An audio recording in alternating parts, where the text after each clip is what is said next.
So we're back.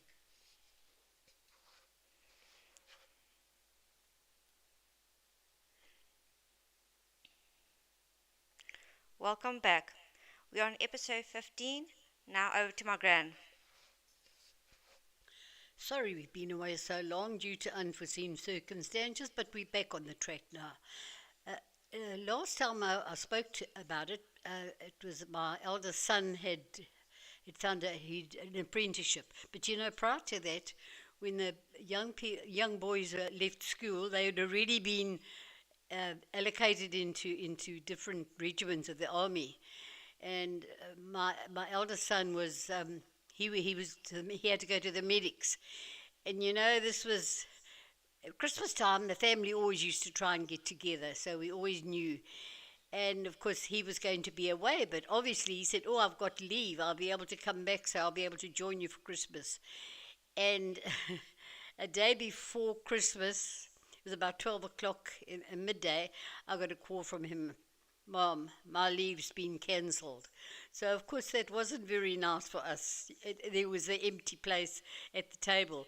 But, this is what happens in life as your children grow up and they move on.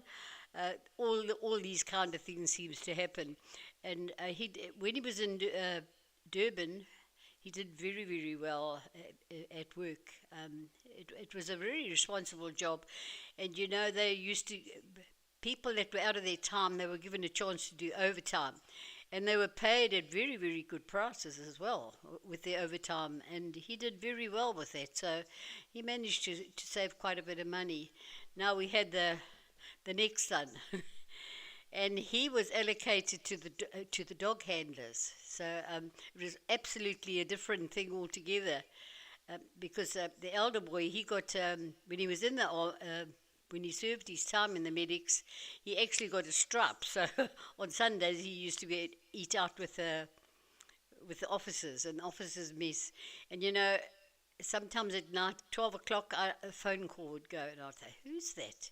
And he'd phone, "Hello, Mom." I said, "What are you doing?"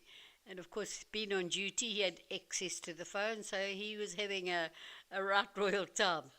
But as I say, the younger one went to dog handlers and was totally different, altogether. Because when he left school, he went to join his brother in Durban. His brother had the flat, and he stayed in Durban, and he did the same. He went on the same court as well. It was electronic signals, so he joined his brother there as well. But he came out of his time, as I say, he served. When the elder boy was there, they only did a year. And when the younger one went, his brother went, it was a 2 year stint, so very much longer. So he was away for two years. And it was just a case of backwards and forwards and getting lifts, and it was quite a thing for us to make sure that he got back to camp every time.